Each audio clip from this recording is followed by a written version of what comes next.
Ayat Al-Kursi, satu ayat.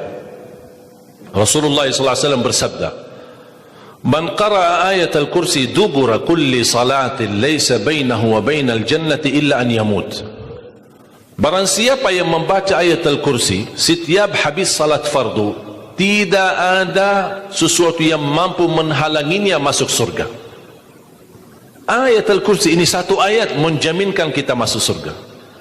Kalau satu ayat menjaminkan kita masuk surga, gimana suratul Baqarah seluruhnya?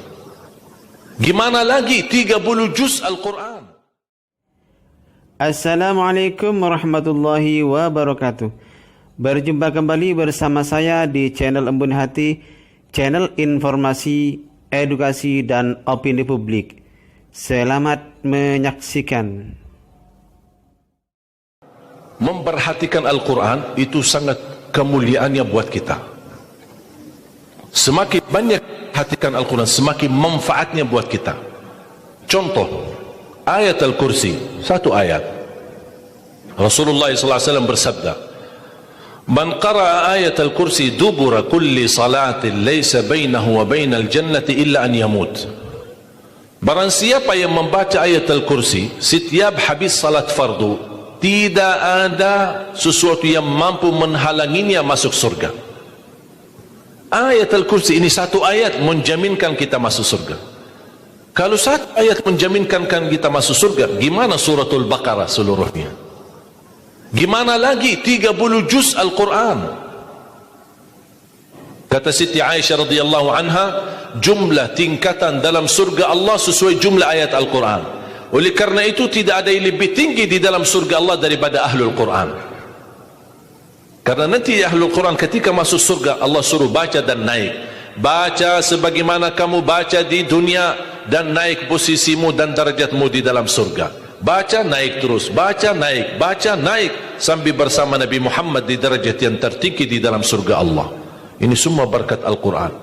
Belum lagi syafaat Al-Quran, belum lagi anak penghafal Al-Quran menghadiahkan 2 mahkota untuk kedua orang tuanya, belum lagi setiap satu huruf dapat 10 kebaikan, belum lagi Al-Quran akan menemani kita saat sakratul maut, belum lagi Al-Quran akan temani kita saat menghadapi mungkar nakir di dalam kubur, belum lagi saat dibangkitkan oleh Allah akan bersama Al-Quran sama kita, belum lagi saat dihisab Al-Quran akan menemani kita, belum lagi saat kita berjalan di atas sirat Al-Quran masih berkenan menemani kita sampai ke pintu surga.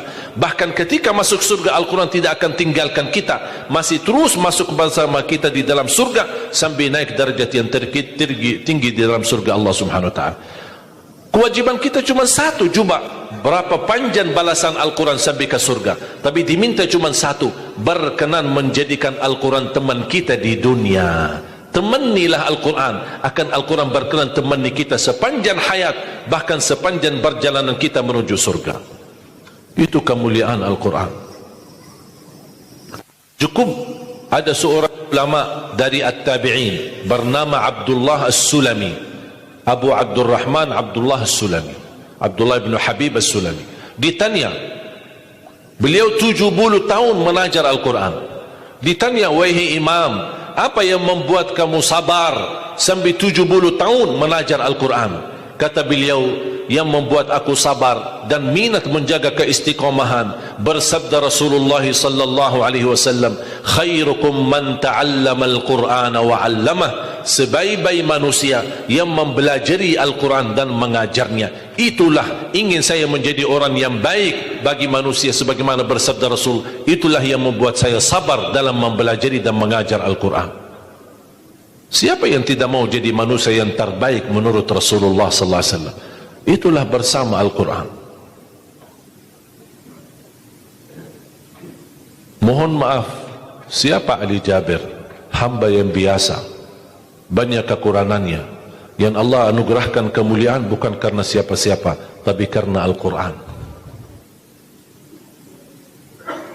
Dihormati, didepankan, dan semua orang penghafal Al-Quran, berapapun usianya, dihormati, didepankan, dimuliakan. Semua berkeinginan bisa bersalaman. Kita melihat dan menonton acara Hafiz Indonesia, jangankan anak-anak, bahkan yang cacat luar biasa Allah tunjukkan bagaimana kelebihan Al-Quran. Yang buta bisa hafal Al-Quran. Yang lumpuh badannya dan jasadnya seperti alana yang tidak bisa jalan hafal Al-Quran. Naja yang luar biasa dahsyat, otaknya terganggu tapi bisa hafal Al-Quran. Dia tidak bisa baca, kasih Al-Quran suruh baca, dia tidak bisa baca. Tapi ditanya tes hafalannya, hafal. Berapa ayatnya? Hafal. Nomor berapa? Hafal. Kanan kiri hafal, atas bawah hafal. Allah menunjukkan kepada kita,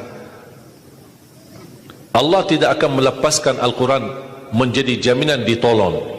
Inna nahnu nazzalna dzikra wa inna lahu lahafizun. Kami telah menurunkan Al-Quran dan kami akan menjaganya. Di antara terjaga Al-Quran secara fisik, terjaga Al-Quran secara tulisan, terjaga Al-Quran secara suara, dan terjaga ahlul Quran, para penghafal Al-Quran. Oleh kerana itu jamaah sekalian, selalu saya mendorong masyarakat, kalau kaum muslimin muslimat di Indonesia merasa dirinya gagal menjadi penghafal Al-Quran, jangan putus asa. Tetap masih anda bisa menjadi ahlul Quran. Ayo kita lipatkan diri kita melalui yang jadi saham atau saksi baik bagi kita di hadapan Allah, melalui infak kita, sedekah kita, zakat kita, wakaf kita, apa saja, supaya kita datang di hadapan Allah. Ya Allah, mohon maaf, saya belum bisa hafal Al-Quran, tapi hartaku menjadi saksi untuk membantu dan menolong Al-Quran dan binaan Al-Quran. InsyaAllah termasuk ahlul Quran dan mendapatkan syafaatnya Al-Quran di hari kiamat, dan amalan itu menjadi sedekah jariah yang menalirkan pahalanya sampai hari kiamat. Semua harus bisa berjuang. Tidak boleh ada orang berkata saya tidak bisa hafal. InsyaAllah anakmu bisa hafal. Kalau anakmu belum bisa hafal, InsyaAllah cucumu bisa hafal. Kalau itu pun tidak berhasil, InsyaAllah saham walaupun sedikit seikhlasnya bisa menjadi saksi baik. Infaknya, sedekahnya, ikhlasnya, zakatnya, wakafnya, semua bisa menjadi saksi baik.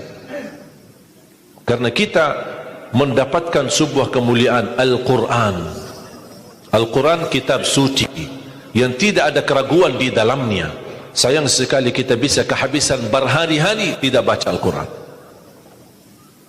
Saya harap insyaAllah mulai hari ini kita komitmen untuk khatam Al-Quran. Siap?